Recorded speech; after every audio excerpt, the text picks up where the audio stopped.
Hello girls, എല്ലാവർക്കും നമസ്കാരമുണ്ട്.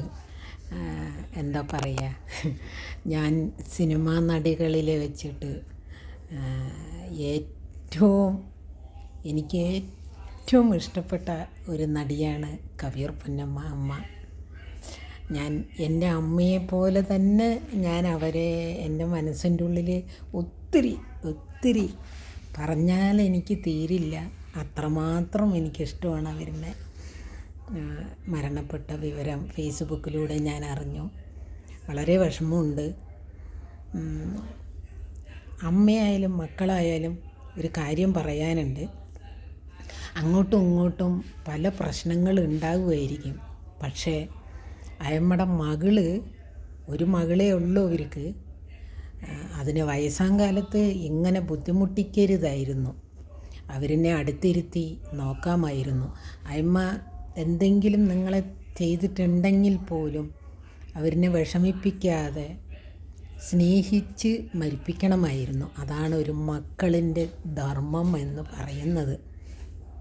കാരണം ഈ ലോകത്തിൻ്റെ സൗന്ദര്യം കാണാനും ഈ ലോകത്തിൽ നമ്മൾ സന്തോഷമായിട്ട് ജീവിക്കാനും എല്ലാം ഒരു കാരണം എന്ന് പറയുന്നത് നമ്മളുടെ അച്ഛനും അമ്മയാണ്. അവരിനെ വയസ്സാം കാലത്ത് വേദനിപ്പിക്കുന്ന ഒരു മക്കളും താൽക്കാലികമായിട്ട് അവർ നന്നായി എന്ന് വിചാരിച്ചാലും ഒരിക്കലും അവർക്ക് ശാന്തി കിട്ടില്ല. കാരണം കവിയൂർ പൊന്നമ്മ അമ്മ ഒരുപാട് വിഷമിച്ചിട്ടുണ്ട് എന്ന് ഞാൻ കേട്ടിട്ടുണ്ട്. വയസ്സാകുമ്പോൾ അവരിനെ നോക്കാൻ ഒരാളില്ലാതെ എന്തുമാത്രം കഷ്ടപ്പെട്ടായില്ലേ. എനിക്ക് പറ്റിയിരുന്നെങ്കിൽ ഞാൻ നോക്കിയിട്ടുണ്ടാവും അവരിനെ. പക്ഷേ എന്താ ചെയ്യുക, നമ്മൾ വയറ്റിപ്പഴപ്പിന് വേണ്ടി ഏതോ രാജ്യത്ത് വന്ന് കിടക്കുന്നു. ഒരുപാട് അമ്മമാർ ഇതുപോലെ മക്കൾ നോക്കാതെ ഉപേക്ഷിക്കുന്ന ഒരുപാട് അമ്മമാരുണ്ട്, ഒരുപാട് അച്ഛന്മാരുണ്ട്.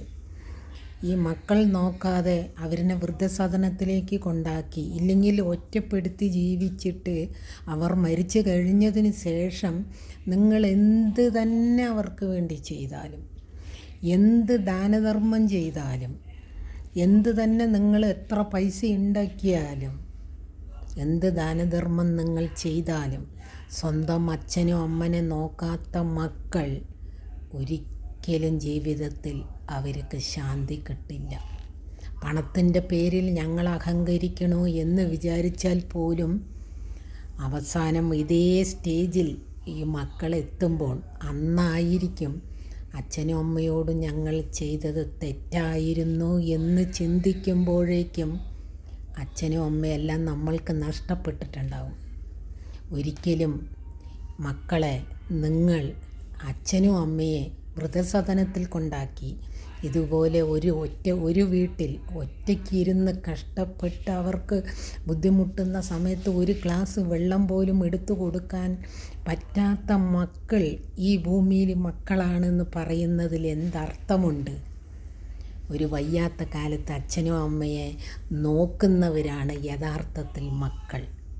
അല്ലാതെ പ്രസവിച്ചതുകൊണ്ട് മാത്രം ഒരു മക്കളാവില്ല എന്ന് ഞാൻ പഠിച്ച ഒരു പാഠമാണ്.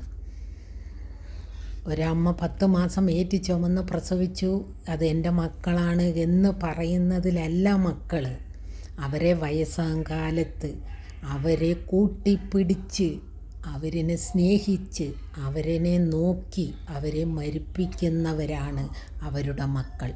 അതിന് പ്രസവിക്കണമെന്നൊന്നുമില്ല. നമ്മൾ വയസ്സാം കാലത്ത് ആര് നമ്മളെ സംരക്ഷിക്കുന്നുവോ അവരാണ് നമ്മുടെ മക്കൾ. അല്ലാണ്ട് പ്രസവിച്ചത് കൊണ്ട് മാത്രമല്ല മക്കൾ. അമ്മയെ ആരൊക്കെയോ നോക്കി, ആരൊക്കെയോ സഹായിച്ചു, ആരൊക്കെയോ ചെയ്തു. മരിക്കാൻ നേരത്ത് അവസാനം ICUവിൽ കിടക്കുമ്പോൾ എൻ്റെ മകളെ ഒന്ന് കാണണമെന്ന് ഒരമ്മ ആഗ്രഹിക്കുമ്പോൾ ആ മകൾ വന്നത് എന്തിനാണ്? ഇത്രയും കാലം ആ സ്ത്രീ നോക്കാതെ മരിക്കാൻ നേരത്ത് അമ്മ എന്ന് പറഞ്ഞ് വന്ന് കരഞ്ഞിട്ടൊന്നും ഒരു കാര്യവുമില്ല. മനസ്സിലായോ? എനിക്ക് ആ അമ്മയെ എൻ്റെ അമ്മയെ പോലെ തന്നെയാണ് എനിക്ക് അവരെ ഇഷ്ടം. ഒരുപാട് ഇഷ്ടമാണ് എനിക്കവർ, ഒരുപാട്. കവിയൂർ പൊന്നമ്മ അമ്മ എന്ന് പറഞ്ഞാൽ എനിക്ക് ഭയങ്കര ഇഷ്ടമാണ്. അതുകൊണ്ട് അവരുടെ മരണത്തിൽ ദുഃഖമുണ്ട്. പക്ഷേ എന്താ ചെയ്യുക, മരണം അത് സ്വാഭാവികം, ഈ ലോകത്തിൽ നടക്കുന്നതാണ്. നമ്മൾ അതുകൊണ്ട് അവരുടെ ഇതിനെ നിത്യശാന്തി കൊടുക്കണേ എന്ന് പ്രാർത്ഥിച്ചുകൊണ്ട്, കൊടുക്കണേ ദൈവമേ എന്ന് പ്രാർത്ഥിച്ചുകൊണ്ട് ഞാൻ നിർത്തുന്നു. അപ്പോൾ മക്കളിനോട് ഒരപേക്ഷയുണ്ട്, ദയവ് ചെയ്ത് മക്കളെ വൃദ്ധസദനങ്ങളിലാക്കി വയസ്സാങ്കാലത്ത് അവരിനെ ഒറ്റയ്ക്ക് ഒരു വീട്ടിൽ ഒറ്റപ്പെടുത്തി ഈ വെളിരാജ്യങ്ങളിൽ ജോലിക്ക് പോയി പണം ഉണ്ടാക്കി തിരിച്ചു വരുമ്പോഴത്തേനും നിങ്ങൾക്ക് നിങ്ങളുടെ അച്ഛനും അമ്മയെയും ഒരിക്കലും കിട്ടാൻ പോകുന്നില്ല. ആ വിഷമം നിങ്ങൾ അറിയണമെങ്കിൽ ആ സ്റ്റേജ് നിങ്ങൾ വരണം, അന്നേ നിങ്ങൾക്കത് മനസ്സിലാവുകയുള്ളൂ. അപ്പോഴത്തേന് ഈ ഭൂമിയിൽ ചിലപ്പോൾ ആ അച്ഛനോ അമ്മ ഉണ്ടായി എന്ന് വരില്ല. അപ്പോൾ എല്ലാവർക്കും നമസ്കാരമുണ്ട്. ഞാൻ ശാന്തകുമാരി, കുവൈറ്റാണ്. ഹരേ കൃഷ്ണ. അവർക്ക് എൻ്റെ കവിയൂർ പൊന്നമ്മയ്ക്ക് ദൈവം സ്വർഗം കൊടുക്കട്ടെ, നിത്യശാന്തി നേരുന്നു. ഓക്കെ.